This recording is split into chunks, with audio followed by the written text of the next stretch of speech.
Hello students, आप सबका बहुत बहुत स्वागत है एमबीसी नर्सिंग क्लासेस में। देखिए, जैसा कि आपको पता है कि हमारी एमसीक्यू सीरीज चल रही है और उस सीरीज में अपन आगे बढ़ाते हैं। डाइजेस्टिव सिस्टम अपना टॉपिक चल रहा था, ठीक है। और इसमें 147 क्वेश्चन तक अपन कर चुके थे और आगे की वीडियोस को यानी कि सीरीज को, जो एमसीक्यू सीरीज हमारी चल रही है, इसको थोड़ा सा आगे बढ़ाते हैं। और आज की जो टॉपिक होने वाला है वो हेपेटाइटिस होने वाला है, ठीक है। हेपेटाइटिस के कुछ क्वेश्चन होंगे और इसके अलावा जो भी टॉपिक्स आने वाले हैं उनके क्वेश्चन हम इस वीडियो में करेंगे।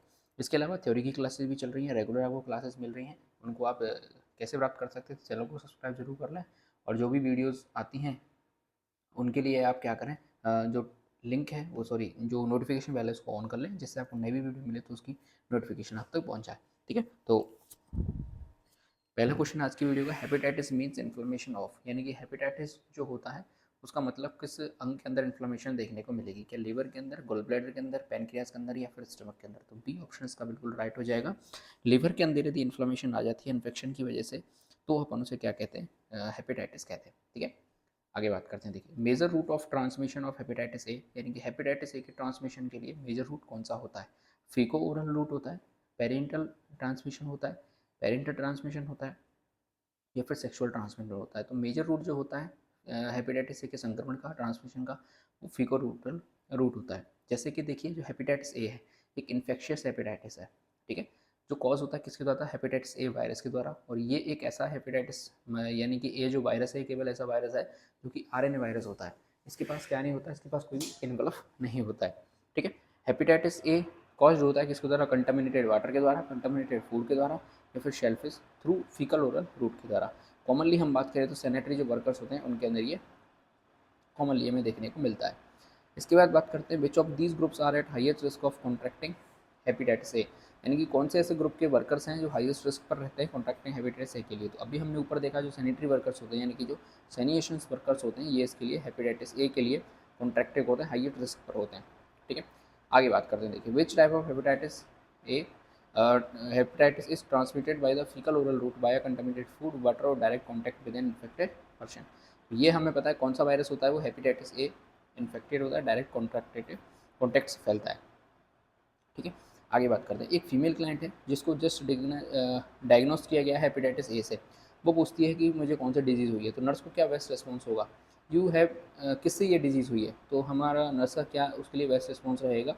You may have eaten contaminated restaurant food, you have been gotten by it by using IV drugs, you must have received an infected blood transfusion, you probably gotten by engaging in unprotected sex। तो A option इसका बिल्कुल यहाँ पे क्या हो जाएगा? Correct answer हो जाएगा। आगे बात करते हैं। देखिए, in what ways could hepatitis A virus will be spread if one of the kitchen employee is in reservoir, ठीक है। if he sustain a cut through bloodborne while he cough out throughout air borne route, oral fecal route through his hand, while he speaks sneeze in throughout droplet route. तो बिल्कुल C option क्या है यहाँ पे इसका बिल्कुल correct answer हो जाएगा, ठीक है। आगे बात करते हैं। देखिए, 25 ईयर फीमेल है जो कि रिपीटेटिव मूवमेंट को करती है और सिविरल episodes of low grade fever हमें देखने को मिलता है। एग्जामिन जब अपन करते हैं उसका आइसेट्रिक देखते हैं अपन उसे, और राइट अपर क्वाड्रेंट में वो पेन बताती है। She also give history of recently returning from the area where the had poor hygienic, वो हमें बताती है कि अभी वो लौट के आई है जहाँ पे बहुत पुअर हाइजेनिक और सैनिटरी कंडीशंस थी। तो अपन मोस्ट लाइकली किसको डायग्नोस करेंगे? ऑस्ट्रियोमेलाइटिस को, ट्यूबरक्लोसिस को, हेपेटाइटिस इन्फेक्शन को, या फिर इंट्रेंटिक फीवर को? तो सी ऑप्शन यहाँ पे बिल्कुल क्या हो जाएगा? राइट आंसर हो जाएगा, ठीक है। आगे बात करते हैं 155 नंबर क्वेश्चन पे, which one of the following is infectious hepatitis, यानी कि कौन सा ऐसा हेपेटाइटिस है जिनमें से ए बी सी डी में से क्योंकि इन्फेक्शियस होता है? तो हमने अभी पढ़ाई, जो हेपेटाइटिस ए है वो क्या होता है? इन्फेक्शियस होता है, ठीक है। आगे बात करते हैं। Which micro organism cause hepatitis B, यानी कि हेपेटाइटिस बी कौन से माइक्रो ऑर्गेनिज्म से होता है? वायरस से होता है, प्रोटोजोआ से होता है, बैक्टीरिया से होता है, या फिर फंजाई से होता है? तो हमें पता है हेपेटाइटिस कॉम्प्लेक्स जो होता है, यानी हेपेटाइटिस के अंदर A B C D E तक होते हैं, वो कौन से माइक्रो ऑर्गेनिज्म से होते हैं? तो वो ये माइक्रो ऑर्गेनिज्म कौन सा है?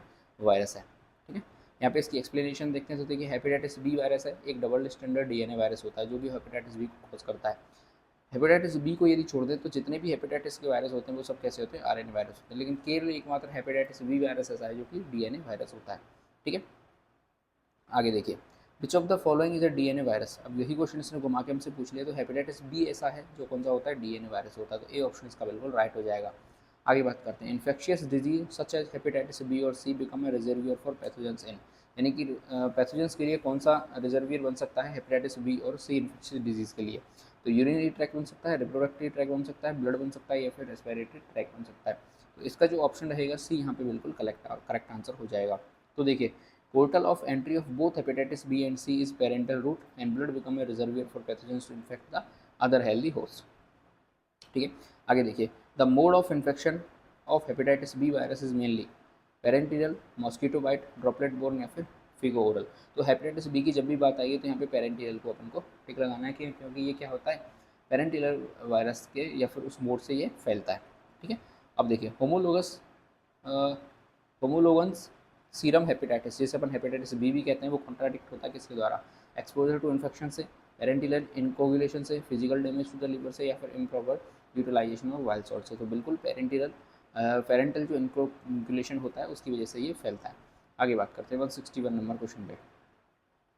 Serum hepatitis is also known as hepatitis E, hepatitis B, hepatitis A, bacterial hepatitis.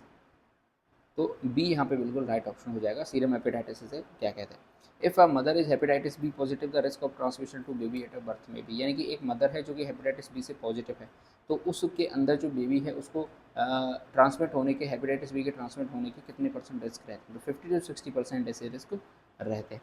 देखिए, the risk of parenteral transmission of hepatitis B, जो कि वर्टिकल ट्रांसमिशन होता है किसका, वायरस का, from infected mother to her baby. ठीक है, varies from country to country, तो ये चीज़ क्या होती है, कंट्री टू कंट्री वेरी करती है। There is 40% risk of transmission which is mainly occur during birth, तो इसका चांस यहाँ पे कितना रहता है, 40% चांस रहता है। आगे बात करते हैं, vertical transmission is seen with which type of hepatitis, यानी कि कौन से हेपेटाइटिस में अपन वर्टिकल ट्रांसमिशन को देख सकते हैं, तो ए के अंदर, बी के अंदर, ई के अंदर, सी के अंदर। तो अभी हमने देखा था जो हेपेटाइटिस बी होता है उसका वर्टिकल ट्रांसमिशन हो जाता है। अब अपन बात करते हैं कि वर्टिकल ट्रांसमिशन होता क्या है। तो देखिए, जब भी इन्फेक्शन का पासेज होगा मदर से उसके इन्फेंट के अंदर, चाहे वो यूट्रे के अंदर हो सकता है, ड्यूरिंग डिलीवरी हो सकता है, ड्यूरिंग नियोनेटल पीरियड यानी कि जब उसको ब्रेस्ट मिल्क पिलाया जाता है तब हो सकता है, तो उस सारे के सारे को मिला के अपन क्या कहते हैं, वर्टिकल ट्रांसमिशन कह सकते हैं, जिसमें एड्स भी होता है और हेपेटाइटिस बी भी फैलता है। ठीक है, आगे बात करते हैं, the type of hepatitis which caused by after blood transfusion, यानी कि कौन सा ऐसा हेपेटाइटिस है जो कि ब्लड ट्रांसफ्यूजन के बाद होता है। तो हेपेटाइटिस ए है, बी है, सी है या फिर डी है। तो हमें पता है ऐसा कौन सा है जो कि ब्लड ट्रांसफ्यूजन से फैलता है, तो सी इसका बिल्कुल यहाँ पे राइट आंसर हो जाएगा। Hepatitis B, C, D can be caused by blood or blood product transfusion, but hepatitis C usually occur after blood transfusion, so hepatitis is also called post transfusion hepatitis। अब यही question से फिर से पूछ लिया जाएगा, देखिए which one of the following viruses cause post transfusion hepatitis, कौन सा ऐसा वायरस है जो कि कॉज होता है पोस्ट ट्रांसफ्यूजन हेपेटाइटिस से। तो सी ऑप्शन यहाँ पे क्या रहेगा, बिल्कुल राइट आंसर रहेगा।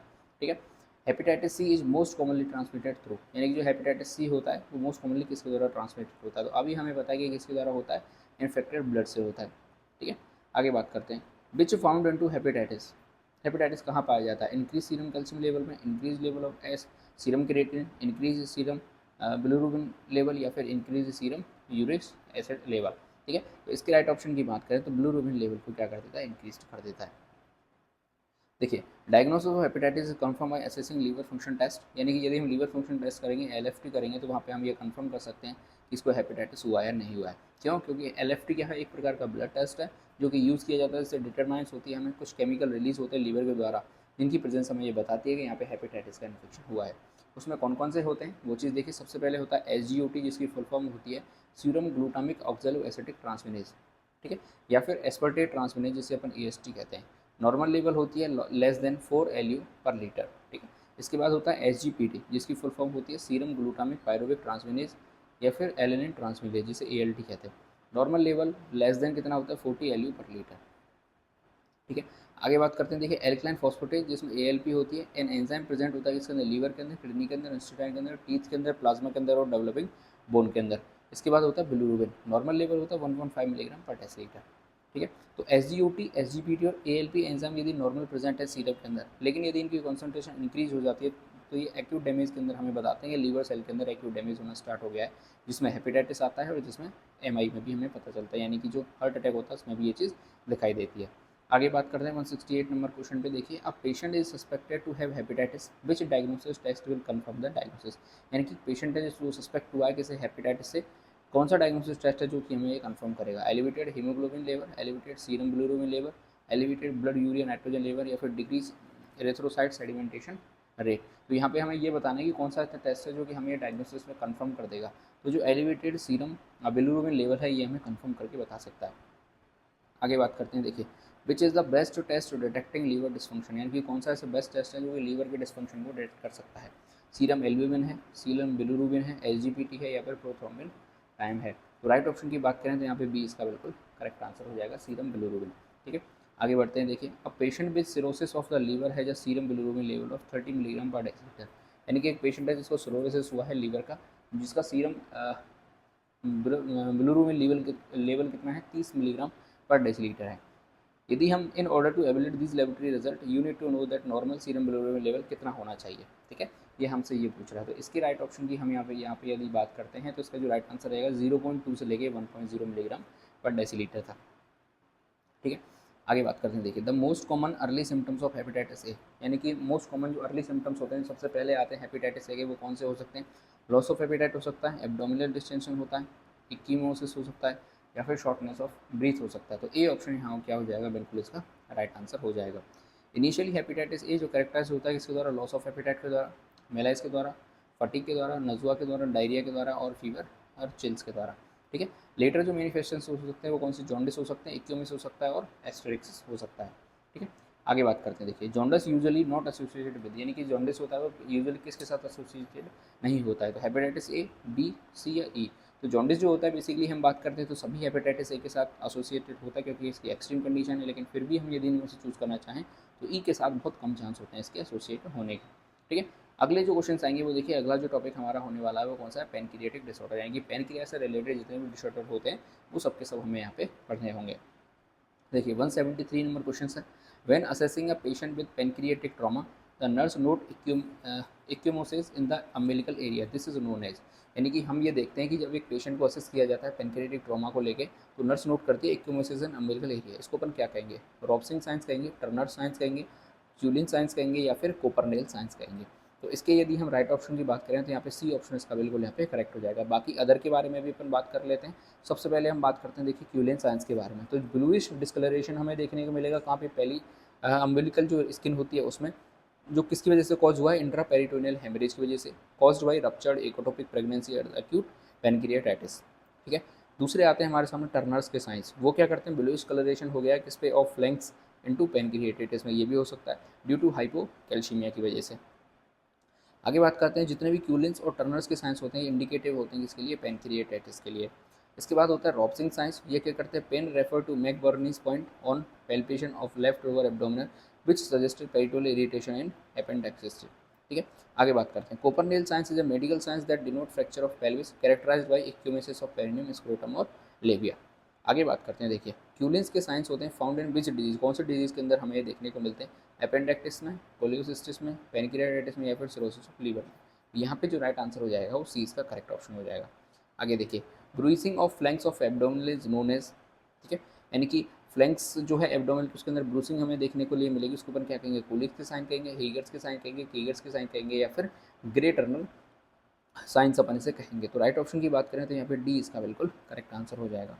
विच drug is administered to inhibit the release of pancreatic secretion in a patient with acute pancreatitis. तो इसके यदि हम राइट ऑप्शन की बात करें यहाँ पे तो सोमेटोस्टेटिन क्या रहेगा, इसका बिल्कुल राइट ऑप्शन यहाँ पे हो जाएगा। अब देखिए सोमेटोस्टेटिन है क्या, तो एक प्रकार का हार्मोन है जो कि किसके द्वारा रिलीज होता है, तो हाइपोथैलेमस के द्वारा रिलीज होता है, स्टोमक के द्वारा और डेल्टा सेल्स और पैनक्रियाटिक आइसोलेट्स के द्वारा रिलीज होता है। सोमेटोस्टेटिन करता क्या है, तो देखिए इनहिबिट करता है किसको, गैस्ट्रिक मोटेलिटी को और गैस्ट्रिक एसिड सिक्रेशन को, ब्लॉक करता है किसको, एक्सोक्राइन और एंडोक्राइन फंक्शन को पैनक्रियास के, और इनहिबिट करता है रिलीज ऑफ ग्रोथ हार्मोन। ठीक है, ये सोमेटोस्टेटिन का काम होता है। इसके बाद बात करते हैं जो पैनक्रियाटिन क्या है, एक प्रकार का मिक्सचर है कुछ एंजाइम्स का, जिसके अंदर मुख्य रूप से होता है एमाइलेज, लाइपेज और प्रोटीएज। इसको यूज़ किया जाता है पेशेंट के लिए जिनको क्रोनिक पैनक्रियाटिक हो गया है, who do not secrete adequate amount of their own pancreatic enzyme, जिनके अंदर खुद के पैनक्रियाटिक एंजाइम रिलीज नहीं हो रहे हैं, उनके लिए ये पैनक्रियाटिन नाम का एंजाइम जो है दिया जाता है। इसके अंदर बेसिकली हम बात करें जो मेनली कौन से एंजाइम होते हैं, तो एमाइलेज होता है, लाइपेज होता है, प्रोटीज नाम का एंजाइम पाया जाता है। ठीक है, आगे देखिए, a nurse caring a patient on pancreatic enzyme replacement therapy should assess them for, यानी कि एक पेशेंट है जिसको पैनक्रियाटिक एंजाइम रिप्लेसमेंट थेरेपी दी गई है, तो किसको किस तरीके से असेस हमें करना चाहिए, वेट गेन होगा, हाइपरटेंशन होगा, एरिथमियासिस हो सकता है, या फिर जीआईटी इरिटेशन हो सकता है। तो यहाँ पे डी ऑप्शन इसका बिल्कुल राइट आंसर हो जाएगा।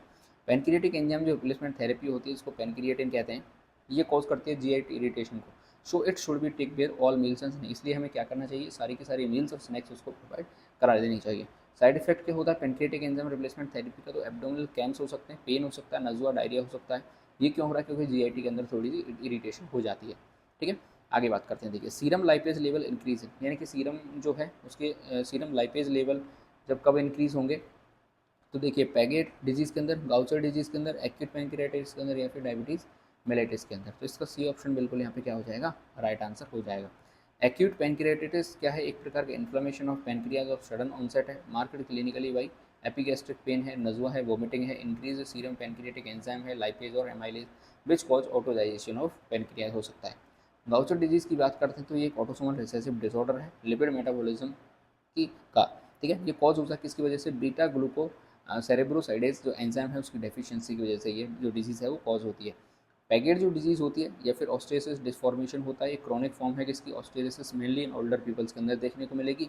इसके अंदर क्या होगा, causing thickening and hypertrophy of the long bones, लंबी बोन्स के अंदर हमें थिकनिंग हो जाएगी और हाइपरट्रॉफी देखने को मिलेगी, और डिफॉर्मिटी ऑफ फ्लैट बोन्स के अंदर हमें डिफॉर्मिटी भी देखने को मिल सकती है। ठीक है, आगे बात करते हैं। देखिए what is the common pathophysiological mechanism of acute pancreatitis, यानी कि एक्यूट पैंक्रियाटिक का क्या यहाँ पे हमें पैथोफिजियोलॉजिकल मैकेनिज्म हो सकता है, formation of neo beta pancreatic cells, overproduction of enzyme, malabsorption of enzyme, autodigestion of pancreas. ठीक है, यहाँ पे यदि हम इसकी राइट ऑप्शन की बात करें तो डी ऑप्शन क्या हो जाएगा इसका, बिल्कुल यहाँ पे करेक्ट आंसर हो जाएगा। ठीक है, आगे बात करते हैं। देखिए 180 नंबर क्वेश्चन की, serum amylase level use to assist damage to intestine, liver, pancreas या फिर स्टमक, यानी कि जो सीरम एमाइलेज लेवल है इसको यूज़ किया जाता है किस डैमेज को रोकने के लिए, तो पेनक्रियाज के डैमेज को सही करने के लिए इसको लिया जाता है। एमाइलेज और लाइपेज का जो सीरम लेवल्स हैं ये एलिवेट होते हैं acute pancreatic due to auto cellular damage of pancreas. ठीक है, ये क्या होते हैं, डायग्नोस्टिक मार्कर भी होते हैं। आगे बात करते हैं। Acute pancreatic pancreatitis is a manifested by an elevated serum bilirubin, serum amylase, serum alkaline phosphate या फिर सीरम क्रिएटिन। तो यहाँ पे यदि राइट ऑप्शन की बात करें तो सीरम एमाइलेज इसका बिल्कुल करेक्ट आंसर हो जाएगा। In acute pancreatitis the level of which of the following enzyme remain elevated for 7 to 14 days। तो इसका भी यदि हम राइट ऑप्शन की बात करें तो यहाँ पे सॉरी एमाइलेज नहीं होगा, सीरम लाइपेज इसका बिल्कुल करेक्ट आंसर हो जाएगा। ठीक है, the most widely use test for pancreatic damages, यानी कि पेनक्रियाटिक डैमेज को चेक करने के लिए कौन सा जो सीरम है वो भी वाइडली यूज़ किया जाता है टेस्ट है, serum alkaline phosphatase, serum bicarbonate, serum bilirubin या फिर सीरम एमाइलेज। ठीक है, तो यहाँ पे यदि हम इसके राइट ऑप्शन की बात करें तो डी ऑप्शन क्या हो जाएगा इसका, बिल्कुल राइट आंसर हो जाएगा। Which of the following laboratory findings indicate pancreatitis, कौन सी ऐसी लेबोरेटरी फाइंडिंग्स हैं जो कि पेनक्रियाटाइटिस को इंडिकेट करती हैं। Elevated blood urea nitrogen BUN, elevated aspartate aminotransferase AST, elevated serum lipase, increased lactate dehydrogenase LD। ठीक है, तो यहाँ पे इसके राइट ऑप्शन की बात करें तो सी ऑप्शन क्या रहेगा इसका, बिल्कुल करेक्ट आंसर हो जाएगा। Investigation of choice for acute pancreatitis, यानी कि एक्यूट पेनक्रियाटाइटिस को चेक करने के लिए एक्सरे करेंगे, CT स्कैन करेंगे, USG करेंगे, ERCP करेंगे। तो CT स्कैन से अपन क्या कर सकते हैं, एक्यूट पेनक्रियाटाइटिस का इन्वेस्टिगेशन कर सकते हैं। आगे बात करते हैं। देखिए while elevating patient for complications of acute pancreatitis nurse should observe for, यानी कि नर्स को क्या ऑब्जर्व करना चाहिए। यहाँ पे देखिए increase intracranial pressure, hypertension, bradycardia, decrease urine output. तो यहाँ पे यदि डिक्रीज यूरिन आउटपुट हो रहा है तो उस चीज़ का ध्यान देना चाहिए। ठीक है, आगे बात करते हैं। देखिए the assessment findings that should be reported immediately should it develop in the patient with acute pancreatitis, nausea, vomiting, abdominal pain, decrease bowel sound, shortness of breath. ठीक है, तो इसका राइट ऑप्शन यहाँ पे क्या रहेगा, बी बिल्कुल इसका करेक्ट आंसर हो जाएगा। Instruct the client to notify the physician if acute abdominal pain, jaundice, clay coloured stool और डार्क कलर्ड यूरिन डेवलप होता है। तो हम इंस्ट्रक्ट कर दें क्लाइंट को तुरंत से फिजिशियन को क्या करें, नोटिफाई करें, नोटिफिकेशन पहुँचाए। ठीक है, आगे बात करते हैं। अब patient with acute pancreatitis has NG tube for low intermediate suction to prevent, इस किस चीज़ से प्रिवेंट करने के लिए हम उनसे इंटरमिटेंट सक्शन देते हैं, क्रोनिक डिस्टॉर्शन को, गैस्ट्रिक रिफ्लक्स को, पेनक्रियाटिक स्टिमुलेशन को या फिर पेरिस्टाल्सिस मूवमेंट को। तो इसके राइट ऑप्शन की बात करें तो यहाँ पे सी ऑप्शन क्या आ जाएगा इसका, बिल्कुल करेक्ट आंसर हो जाएगा। आगे देखिए a nasogastric tube may be inserted and place on low intermediate suction to reduce hydrochloric acid level और relieve gastric distension, relieve gastric distension देने के लिए या फिर हम बात करें HCl लेवल को मेंटेन करने के लिए, रिड्यूस करने के लिए ये जो इंटरमीडिएट सक्शन पाइप है वो दिया जाता है। क्योंकि यदि गैस्ट्रिक जूस और गैस्ट्रिक डिस्टेंशन इंक्रीज हो जाएंगे तो ये कॉज कर सकते हैं पेनक्रियाटिक स्टिमुलेशन को, और यहाँ से पेनक्रियाटिक सिक्रेशन का जो सिक्रेशन है वो क्या हो जाएगा, इंक्रीज हो जाएगा। ठीक है, आगे बात करते हैं with hold oral feeding in patient with acute pancreatitis, यानी कि एक्यूट पैनक्रियाटिक के पेशेंट के लिए कौन सी ओरल फीडिंग जो है विद होल्ड से देनी पड़ती है। तो maintain alkaline gastric pH, relieve gastric status, या फिर रिलीव डिस्टेंशन और रिड्यूस पैनक्रियाटिक सिक्रेशन। ठीक है, तो यहाँ पे यदि राइट ऑप्शन की बात करें तो डी ऑप्शन क्या होगा, इसका बिल्कुल करेक्ट आंसर होगा। क्यों? क्योंकि जो ओरल फीडिंग होती है वो इंक्रीज लेवल करती है गैस्ट्रिक जूस का और गैस्ट्रिक डिस्टेंशन का, जो कॉज कर सकती है पैनक्रियाटिक स्टिमुलेशन को और इंक्रीज कर सकती हैं सिक्रेशन को, पैनक्रियाटिक सिक्रेशन को। ठीक है, इसलिए with holding the food will decrease pancreatic secretion. आगे बात करते हैं which of the following drug is a contradicted in pancreatitis, यानी कि पैनक्रियाटाइटिस के लिए कौन सी ड्रग जो है वो कॉन्ट्राडिक्ट करी जाती है। तो मॉर्फिन ऐसी ड्रग है जो कि कॉन्ट्राडिक्ट रखी जाती है पैनक्रियाटाइटिस के लिए। क्यों रखी जाती है उसका भी रीज़न यहाँ पे है। देखिए मॉर्फिन क्या करती है, स्पेसम ऑफ विलियरी डक्ट का काम करती है, इसलिए पैनक्रियाटाइटिस में एक एनाल्जेसिक के रूप में इसको क्या किया गया है, कॉन्ट्राडिक्ट किया गया है। इसके बाद बात करते हैं मेपेरिडीन आती है, जिसे पैथिडीन भी कहते हैं, एक काइंड ऑफ ओपोइड है जो ओपोइड एनाल्जेसिक है, जो कि यूज़ की जाती है इंड्यूस लेस बाइलरी स्पैम्स के लिए। ठीक है, तो मॉर्फिन और किसके मुकाबले, मॉर्फिन और कोडीन के मुकाबले, इसलिए मेपेरिडीन ये प्रीफर की जाती है एनाल्जेसिक के रूप में इनटू कोलियोसिस्टिक एसिड, पेरियाटिस और बिलियरी कॉलिक में। ठीक है, आगे बात करते हैं। देखिए मॉर्फिन कॉन्ट्राडिक्ट होती है किसके अंदर, एंजीना के अंदर, ब्रोंकल अस्थमा के अंदर, मायोकार्डियल इन्फेक्शन के अंदर, या फिर पैनक्रियाटाइटिस के अंदर। तो सी ऑप्शन यहाँ पे इसका क्या हो जाएगा, करेक्ट आंसर हो जाएगा। ठीक है, आगे बात करते हैं। देखिए which drug can be used by nurse to a patient admitted to hospital with acute pancreatitis, यानी कि कौन सी ड्रग है यूज़ की जाएगी नर्स के द्वारा एक पेशेंट जो कि एडमिट हुआ है हॉस्पिटल के अंदर एक्यूट पैनक्रियाटाइटिस के अंदर। तो मेरफिडिन HCl जो है उसका बिल्कुल करेक्ट आंसर हो जाएगा। आगे बात करते हैं which of the following would most likely to be a major nursing diagnosis for a patient with acute pancreatitic, infective airway clearance, fluid volume excess, impaired swallowing, या फिर altered nutrition less than body requirement. तो यहाँ पे right option की बात करें तो D option इसका बिल्कुल करेक्ट हो जाएगा। क्यों? क्योंकि देखिए most important nursing diagnosis for a patient suffering with acute pancreatitis से अल्टर होता है, discomfort due to sudden severe pain and its chronic pancreatitis होती है, altered nutrition less than body requirement. ठीक है, आगे बात करते हैं which client problem has priority for the client diagnose with acute pancreatic, यानी कि एक्यूट पैनक्रियाटिक से एक क्लाइंट जो है डायग्नोस हुआ है तो उसकी कौन सी प्रॉब्लम को अपन प्रायोरिटी पे रखेंगे। Risk for fluid volume deficit, alternation in comfort, imbalance nutrition less than body requirement, या फिर नॉलेज डेफिशिएट। ठीक है, तो इसके यदि हम राइट ऑप्शन की बात करें यहाँ पे तो इसका जो राइट ऑप्शन रहेगा वो बी बिल्कुल करेक्ट ऑप्शन रहेगा, अल्टरनेशन इन कंफर्ट। ठीक है, और आगे बात करते हैं in caring pancreatitis patient which of the following diet the nurse should plan, यानी कि एक नर्स है जो कि उसको प्लान कर रही है डाइट के लिए, तो एक पैनक्रियाटिक पेशेंट के लिए कौन सी जो डाइट प्लान है वो बिल्कुल अच्छा रहेगा, बढ़िया रहेगा। तो उसकी डाइट में क्या होना चाहिए, हाई प्रोटीन होनी चाहिए, हाई कार्बोहाइड्रेट होनी चाहिए, लो फैट होनी चाहिए, हाई कार्बोहाइड्रेट होनी चाहिए, लो फैट होनी चाहिए, फ्रूट्स और वेजिटेबल्स होने चाहिए, हाई प्रोटीन होनी चाहिए, हाई कार्बोहाइड्रेट होनी चाहिए, और लो फैट और लो रिड्यूस डाइट होनी चाहिए, या फिर स्मॉल फ्रिक्वेंट बैलेंस डाइट होनी चाहिए। तो इसकी राइट ऑप्शन की बात करें तो सी ऑप्शन यहाँ पे बिल्कुल करेक्ट रहेगा, यानी कि उसकी डाइट के अंदर हाई कार्बोहाइड्रेट अमाउंट में होनी चाहिए, हाई अमाउंट में प्रोटीन होनी चाहिए, फैट उसके अंदर कम होना चाहिए, और रेसिड्यू डाइट होनी चाहिए, लो रेसिड्यू डाइट होनी चाहिए। ठीक है, इस तरीके से हमने आज पैनक्रियाटिक के ऊपर डिजीज़ के ऊपर बात कर ली और कौन सी हेपेटाइटिस के ऊपर बात कर ली। अगली डिजीज़ में हम बात करेंगे डिसऑर्डर ऑफ बिलियरी सिस्टम के बारे में। तब तक अगर आपको वीडियो अच्छी लग रही है तो लाइक जरूर कर दें, चैनल को सब्सक्राइब जरूर कर दें। देश से प्यार करें, माता पिता से प्यार करें। जय हिंद।